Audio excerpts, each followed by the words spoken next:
आप शिक्षित तो थे लेकिन आप अज्ञानी थे। इसलिए इस देश में जिन्होंने भी व्यक्ति को इंद्रियों के चुंगल से बचाया उन्हें गुरु कहा गया, प्रकाश देने वाला कहा गया। संयम और निषेध के साथ इष्ट चिंतन, किसी जागरूक गुरु को पकड़ लो और उसी का सुमिरन करो। उसकी शक्ति तुम्हें घेर लेगी और तुम्हारा संबल बन जाएगी, तुम्हारा ताकत बन जाएगी। तुम एक छोटी सी किश्ती हो, नाव समंदर में, तो किसी बहुत बड़े जहाज, किसी बहुत बड़े क्रूज से अपने आप को बांध लो। क्रूज समंदर के उस पार जा रहा है, तुमको भी लेके चला जाए, वरना डूब जाओगे। जय हिंद फ्रेंड्स, गुरुदेव भगवान की चरणों में सादर प्रणाम, सादर नमन। धर्म क्या है? विज्ञान है। विज्ञान मानव को महामानव बनाने का विज्ञान।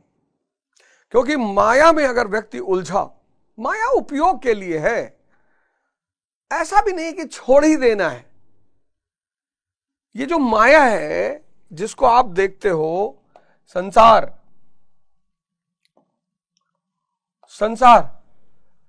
माया उपयोग के लिए है, इसको छोड़ना नहीं है। मैंने कहा ना, कुछ लोग अति पे चले जाते हैं, स्त्री नहीं देखनी है, गाड़ी नहीं खरीदनी है, पैसा नहीं कमाना है। ये सब निहायत बेवकूफी की बातें हैं। कुछ लोगों के जीवन में ऐसा होता है कि वो एकदम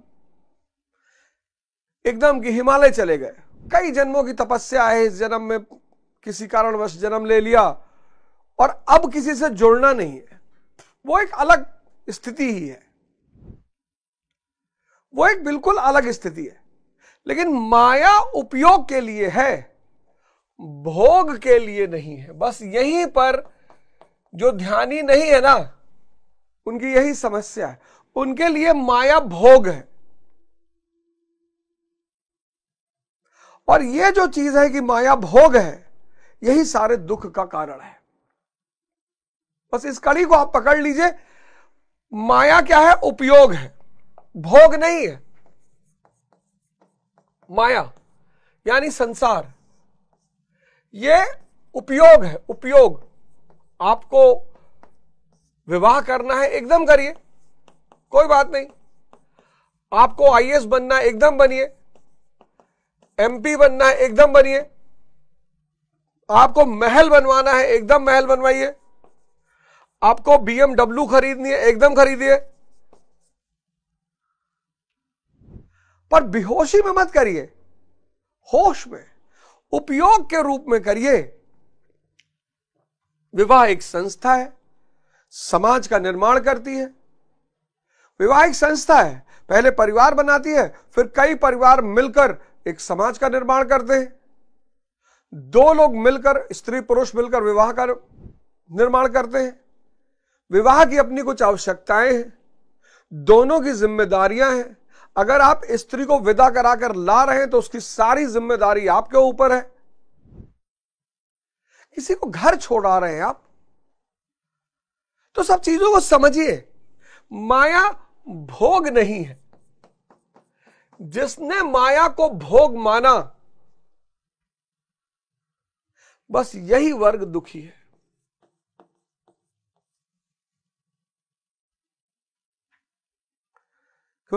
क्योंकि सुख दुख का खेल मैं समझा चुका हूं। सुख का संबंध इंद्रियों से है। माया, सुख, इंद्रियां और धन, ये चारों का मेल है। गाड़ी छूट गई तो आप दुखी हो जाओगे, महल छूट गया तो आप दुखी हो जाओगे, पद चला गया तो आप दुखी हो जाओगे, पत्नी चली गई तो आप दुखी हो जाओगे।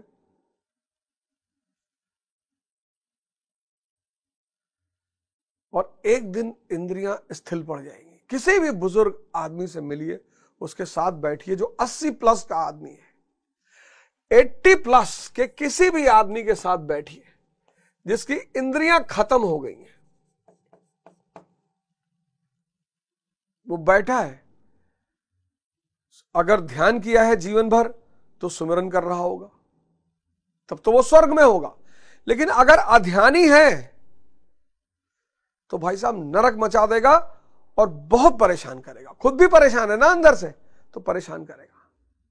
योग साधना अनिवार्य है। पिछले श्लोक में मैंने आपसे कहा, कितना बड़ा सूत्र है वो, कि योग साधना रहित जो व्यक्ति है उसके अंदर निष्काम कर्म बुद्धि नहीं होगी। निष्काम कर्म बुद्धि क्या करेगी? वो अपने विचार को देखेगी कि विचार किधर लग रहा है, विषय चिंतन या इष्ट चिंतन।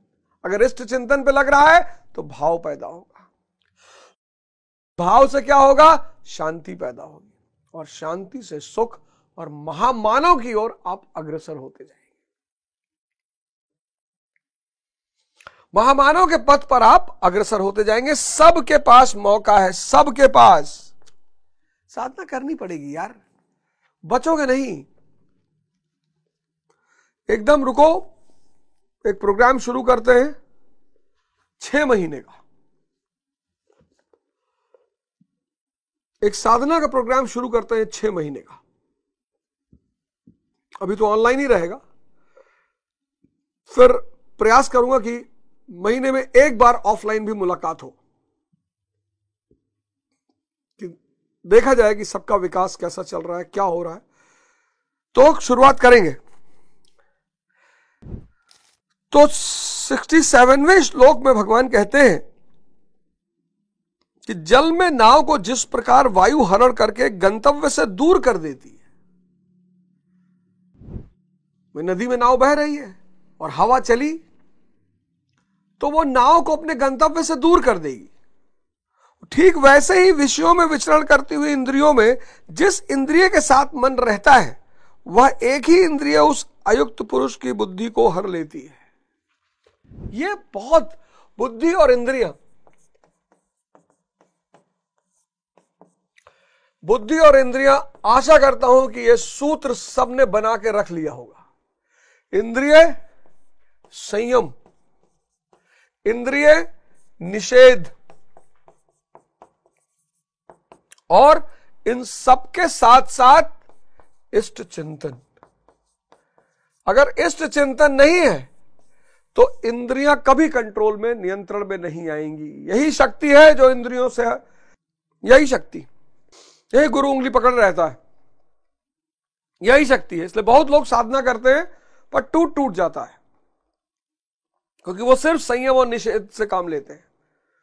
हम नहीं खाएंगे, हम नहीं देखेंगे, लेकिन संयम और निषेध के साथ जो सबसे बड़ा सूत्र है वो है इष्ट चिंतन। और अगर इंद्रियां कंट्रोल होने लगी तो बुद्धि स्थिर होने लगी। ये सूत्र को एकदम बैठा लीजिए अपने दिमाग में। अगर इंद्रियां नियंत्रित होने लगी तो बुद्धि स्थिर होने लगेगी।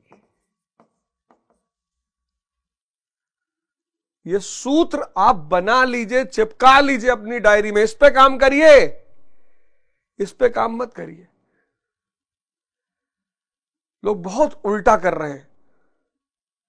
वो दिमाग किसी तरह रुक जाए, शांति आ जाए, विचार रुक जाए, ओवर थिंकिंग रुक जाए। आज ओवर थिंकिंग से कितने लोग परेशान हैं। यहां काम करना है, इंद्रियों पे। ये सूत्र 1 लाख करोड़ का है जो मैं आपको दे रहा हूं, क्योंकि आप में से हजारों लोग, लाखों ओवर थिंकिंग का शिकार होकर अपनी जिंदगी बर्बाद कर रहे हैं। ये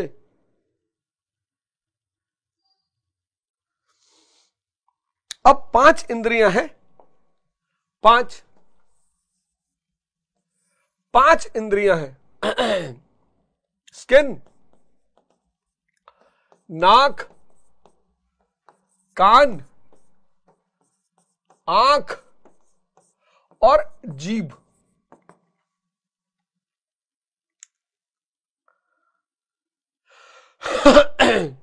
अब जीभ को लेते हैं। भोजन, स्वाद, सबसे खतरनाक इंद्रिय है ये। अगर, अब पढ़िए समझिएगा, हवा जो है नाव को अपने गंतव्य से दूर कर देती है, ऐसे ही विषयों में विचरण करती हुई इंद्रियों में जिस इंद्री के साथ मन रहता है। अब अगर आपका मन जीभ के साथ ज्यादा रहता है तो आप खाने के हवसी होंगे, दिन भर खाने में मन लगा रहेगा। अब जब दिन भर खाने में मन लगा रहेगा तो बुद्धि गायब है। ये सारी इंद्रियां आंख से जुड़ गए आप। आज ये जो आप ब्लू फिल्म देख रहे हैं ना, ब्लू फिल्म, ये आपको विनाश की तरफ ले जा रही है। आपने दमन किया, समाज ने कहा गलत है, गंदा है। आपने दमन किया, समाज ने कहा गलत है, गंदा है, पाप है, और आप दबाते चले गए। और अब मोबाइल आपके हाथ में आ गया और एक से एक video, Facebook, Twitter, Instagram, YouTube. अब एक तो अंदर का दमन, ऊपर से बाहर में उपलब्धि। अब मन इसी आंख के जरिए इसमें उलझ गया है, कहीं जा ही नहीं रहा है। अब मन खाने के नाम पे इसमें उलझ गया है, कहीं जा ही नहीं रहा है। आप उसको ले जाना चाहते हो किताबों की तरफ, आप उसको ले जाना चाहते हो पढ़ाई की तरफ, आप उसको ले जाना चाहते हो खेल की तरफ। इन्होंने बुद्धि को हर लिया है, इन्होंने बुद्धि को हर लिया है।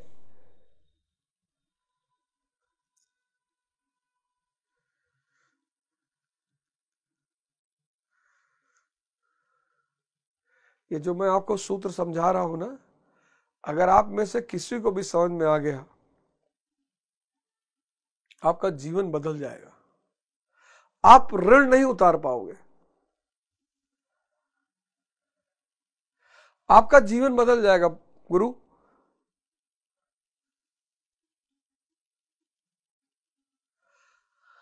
पूरा जीवन ही बदल जाएगा। इंद्रियों पे काम करो, बुद्धि अपने आप स्थिर हो जाएगी। संयम और निषेध के साथ इष्ट चिंतन, किसी जागरूक गुरु को पकड़ लो और उसी का सुमिरन करो। उसकी शक्ति तुम्हें घेर लेगी और तुम्हारा संबल बन जाएगी, तुम्हारा ताकत बन जाएगी। तुम एक छोटी सी किश्ती हो, नाव समंदर में, तो किसी बहुत बड़े जहाज, किसी बहुत बड़े क्रूज से अपने आप को बांध लो, और क्रूज समंदर के उस पार जा रहा है, तुमको भी लेके चला जाएगा, वरना डूब जाओगे। गुरु की शक्ति के बिना माया बहुत ताकतवर है, बहुत। आप अंदाजा नहीं लगा सकते हो, मैं समझ सकता हूं, क्योंकि मैं इस दौर से गुजरा हूं। इन इंद्रियों ने बड़ा शोषण किया है, ये अंधे मन ने बहुत परेशान किया। मैं जान सकता हूं, मैं समझ सकता हूं। मैं इतना रोया हूं, मैं इतने कष्ट से गुजरा हूं, मैं इतना परेशान हुआ हूं। तो वो जो चीज मेरे साथ हुई, वो आप में से बहुत सारे लोगों के साथ हो रही होगी। जो चीज मेरे साथ हुई, वो आप में से बहुत सारे लोग के साथ हो रही होगी। और मेरे समय में इतना बाहर भटकाव नहीं था जो आपके समय में है। वह एक ही इंद्रिय उस आयुक्त पुरुष की बुद्धि को हर लेता है। बुद्धि को शांत करना है तो इंद्रियों पे काम करना होगा। बाकी मिलते रहो साइकोलॉजिस्टों से, कसम खाते रहो, कोई फर्क नहीं पड़ने वाला। यही है सबसे खतरनाक सूत्र, यही 66 और 67 सूत्र, सबसे क्रांतिकारी सूत्र। योग साधना रहित व्यक्ति के पास निष्काम कर्म बुद्धि नहीं होगी। उसके पास भाव नहीं होगा, शांति नहीं होगी, सुख नहीं होगा। और जब इंद्री किसी विषय में विचरण करेगी, जीभ अगर भोजन की तरफ भाग रही है, बुद्धि को हर लेगी। आंख अगर ब्लू फिल्म की तरफ भाग रही है, बुद्धि को हर लेगी। अब अगर आप बुद्धि पे काम कर रहे हो, कोई फायदा नहीं। आज कितने लोग हैं जो कसम खा रहे हैं डेली, कोई फायदा नहीं। योग साधना करने ही पड़े, कोई उपाय नहीं है। आज कितने लोग हैं जो मनोवैज्ञानिकों के पास जा रहे हैं, कोई फायदा नहीं, कोई फायदा ही नहीं। उसको पता ही नहीं, उसको यह डायग्राम पता ही नहीं, यह डायग्राम उसको पता ही नहीं। ये तो धर्म बताता है, यह विज्ञान तो धर्म बता रहा है, धर्म। सोचो कितनी बड़ी साइंस है धर्म। गीता खत्म करने दीजिए, फिर आपको रामचरितमानस भी पढ़ाऊंगा, आदि ग्रंथ भी पढ़ाऊंगा, सब में यही सूत्र है। थोड़ा सा पेस पकड़ूंगा गीता पे, सब में यही सूत्र है, सब में। धर्म एक विज्ञान है मानव को महामानव बनाने का।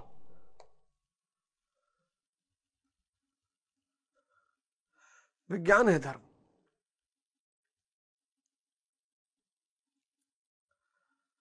धर्म जो है वो विज्ञान है।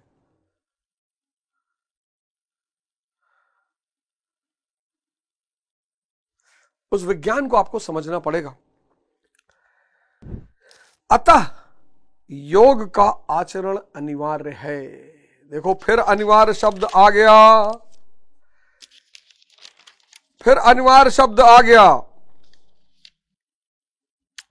इष्ट चिंतन अनिवार्य है और योग अनिवार्य है। देखो अनिवार्य लिखा है, मस्ट। देखो गीता दो चीज अनिवार्य लिख रही है। एक, इष्ट चिंतन अनिवार्य है, क्योंकि वो जो शक्ति आपको चाहिए माया से बचने की, वो आपको इष्ट ही दे पाएगा। और योग अनिवार्य है। ये दो चीजें अनिवार्य हैं। एक इष्ट चिंतन अनिवार्य है, यहां से आपको शक्ति मिलेगी, किसकी? माया से संभलने की।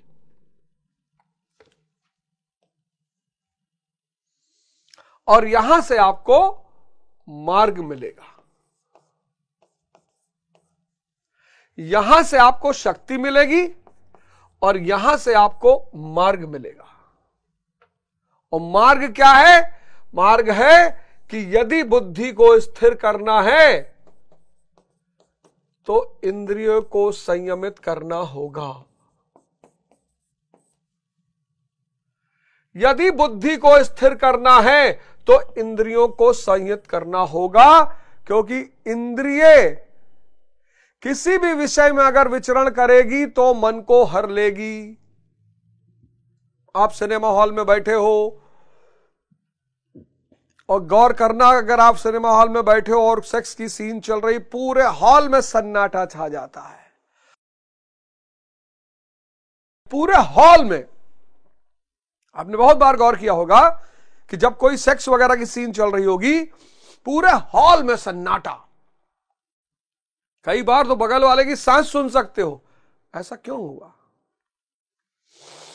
क्योंकि इंद्रियां बाहर की तरफ भागी पूरे वेग से और बुद्धि गायब। अब जब बुद्धि गायब तो शरीर में कोई हलचल ही नहीं होगी। ये देखो, यह गीता का परम सूत्र है जो आज मैं आपको दे रहा हूं। यह गीता का परम सूत्र है। इष्ट चिंतन अनिवार्य है, 61वां श्लोक, और योग अनिवार्य है, 67वां श्लोक। इष्ट चिंतन क्यों अनिवार्य है? शक्ति। माया की शक्ति से निपटने के लिए इष्ट चिंतन, इष्ट की शक्ति। और योग क्यों अनिवार्य है? मार्ग। बुद्धि को नियंत्रित करने के लिए किसको नियंत्रित करना पड़ेगा? इंद्रियों को। आओ मित्रों, बहनों, भाइयों,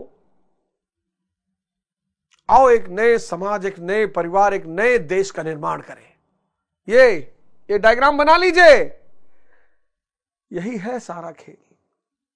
10 लाख करोड़, यही है सारा खेल।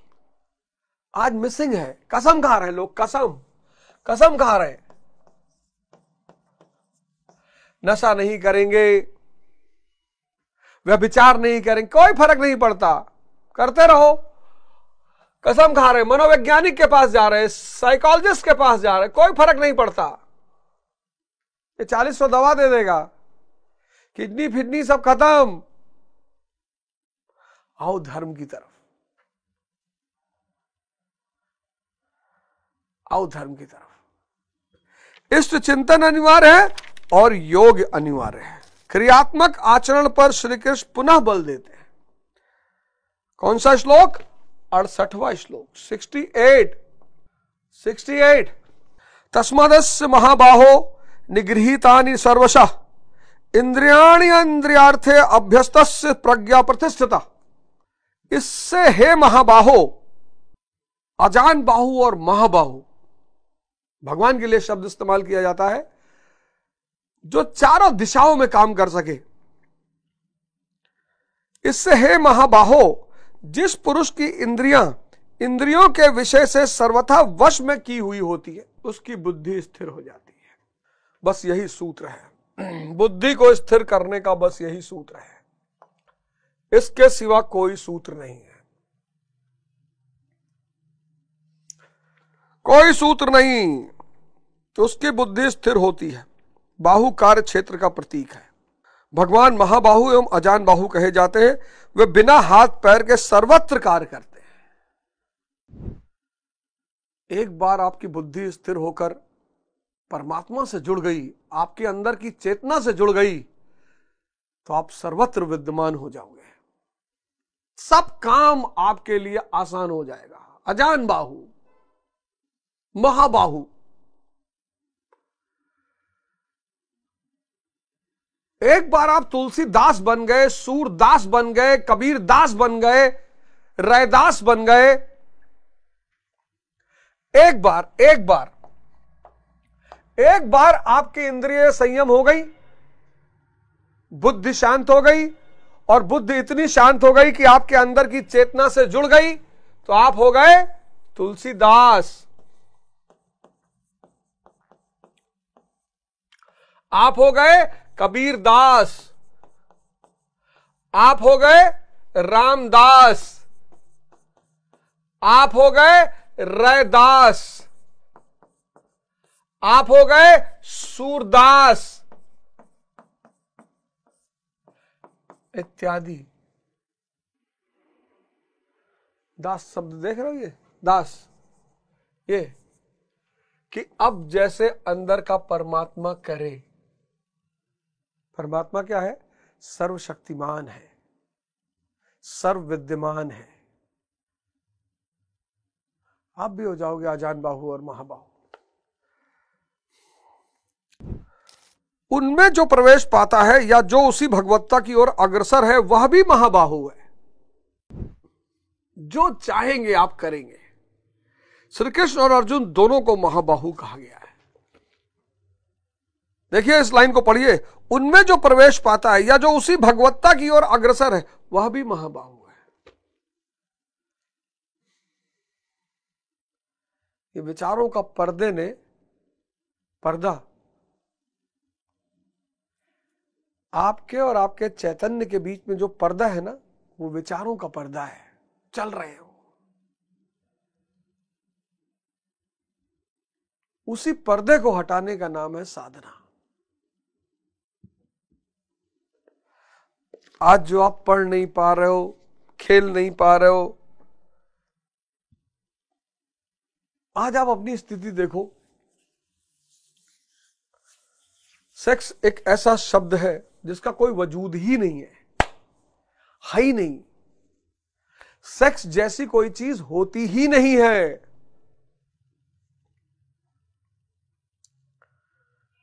लेकिन अज्ञानता इग्नोरेंस। हो सकता है आप में से कोई इंजीनियर भी हो, IITN भी हो,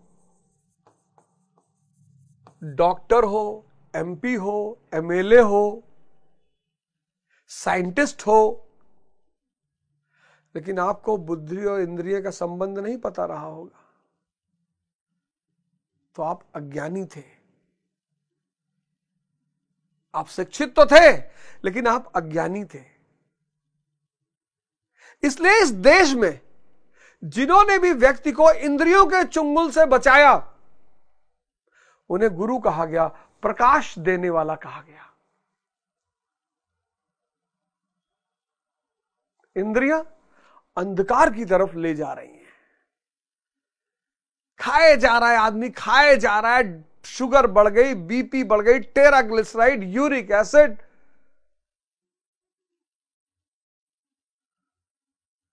स्वाद के लिए नहीं खाना है, स्वास्थ्य के लिए खाना है। एक स्त्री संबंध, दूसरा, तीसरा, चौथा, पांचवा, भोग के लिए नहीं बीवी को लाना है, भाव के लिए लाना है। IAS बन गए, MP बन गए, MLA बन गए, तिरछे होके खड़े हैं, शक्ति सेवा के लिए है। IIT क्वालिफाई कर लिए, मेडिकल कर लिए, डॉक्टर कर लिए, शिक्षित हो गए, ज्ञान अभी नहीं मिला है। इसलिए हमने कहा गुरु। गुरु मतलब प्रकाश, जो हमारे इस अज्ञानता रूपी अंधकार को दूर कर दे। आप IAS हो गए, लेकिन आपको बुद्धि और इंद्रिय का संबंध नहीं पता था। आप MLA हो गए, लेकिन नहीं पता था। MP हो गए, लेकिन नहीं पता था। तो जीवन में अंधकार था। अभी एक नेताजी ने अपने पत्नी और बच्चों को गोली मारी है, MLA।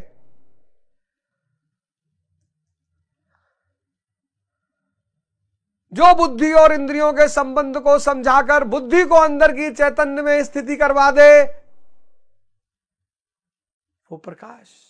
असतो मां सद्गमया तमसो मां ज्योतिर्गमया। असत्य से सत्य की ओर ले चलो, इंद्रियों से आत्मा की ओर ले चलो,